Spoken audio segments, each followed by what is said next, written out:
নামাজ উজু ছাড়া কেমন ইমানদার, জানে না কোনটা কিসের নামাজ কোনটা জানাজার।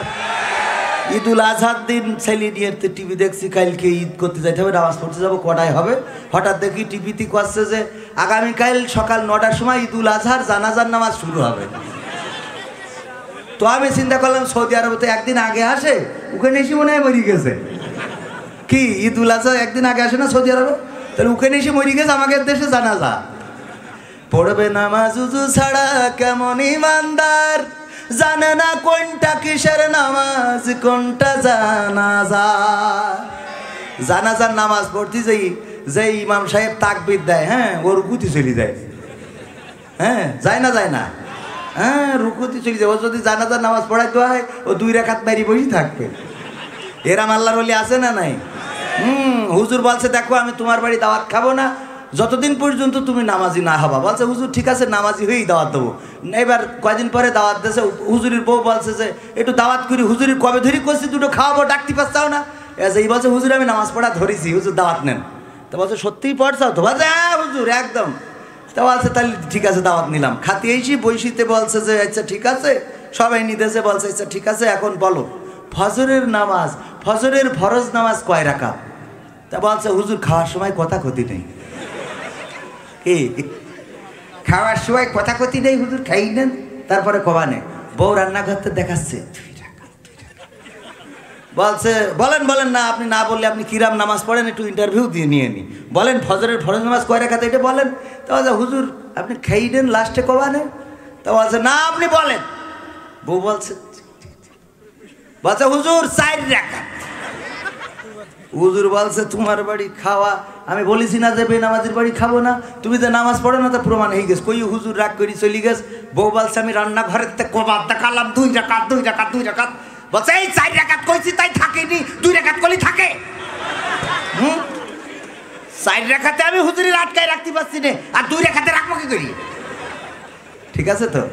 পড়বে নামাজ উজু ছাড়া কেমন ইমানদার, জানে না কোনটা কিসের নামাজ কোনটা জানাজার। দিবে সালাম পথে ঘাটে দেখলে কোন লোক, মুসলিম কিংবা হিন্দু বৌদ্ধ খ্রিস্টান হয় হো। বসন্তেরই কোকিল ওরা এমন সাজে সেজেছে সেজেছে, নির্বাচনের গরম হাওয়া লেগেছে লেগেছে, নির্বাচনের গরম হাওয়া লেগেছে। করবে নেতা জনসভা, বলবে কত কথা, পাশ করিয়া মুছে দেবে গরিব দুঃখীর ব্যথা। এখানকার এই সলিং রাস্তা করি দেবে পিসেরও ঢালাই, ঘরে ঘরে কারেন্ট দেবে লোডশেডিং নাই। করতে ওদের প্রতিহত জনগণ খেপেছে খেপেছে, এই জন্য জিজ্ঞান সুগান স্বতন্ত্র পাশ করে আল্লাহ তুমি কবুল করে নাও। জনগণের খেপেছে খেপেছে, নির্বাচনের গরম হাওয়া লেগেছে। আমি কোনো বাজে কথা বলতে পারবো না, আল্লাহ কবুল করো আমিন। আচ্ছা আর গান শুনবেন আপনারা? কিন্তু কাঁচা বাদাম কাঁচা পাকা সব শোনাবো আপনি যদি অনুমতি দেন। আচ্ছা গান শোনার ইচ্ছা আপনাদের সত্যি সত্যি আছে? যদি কই যে টাকা খরচ করে শুনবেন, কিডা কিডা হাত উঁচু করেন দিন দেখি। টাকা খরচ করে হাত উঁচু করেন, আরো আরো টাকা খরচ করে শুনবেন দেখি, হাত উঁচু করেন। ওরে বাবা হাত নামান। পরীক্ষায় নেবো, আপনি যদি অনুমতি দেন তাহলে পরীক্ষা নেব। আপনি অনুমতি দিলে পরীক্ষা নেব।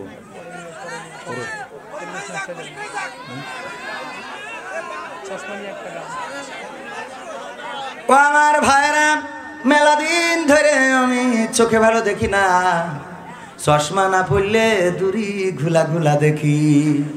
মেয়ে মানুষ মনে হয় ছেলে মানুষ, আর ছেলে মানুষ মনে হয় মেয়ে মানুষ।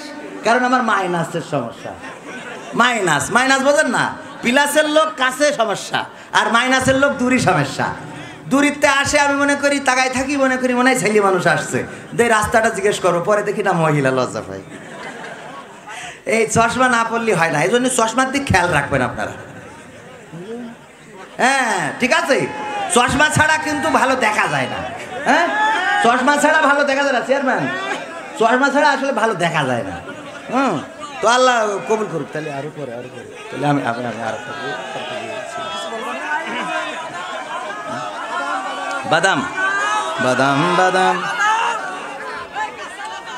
চারিদিকে বাদামের গন্ধ, তাই তো মনে এলো ছন্দ,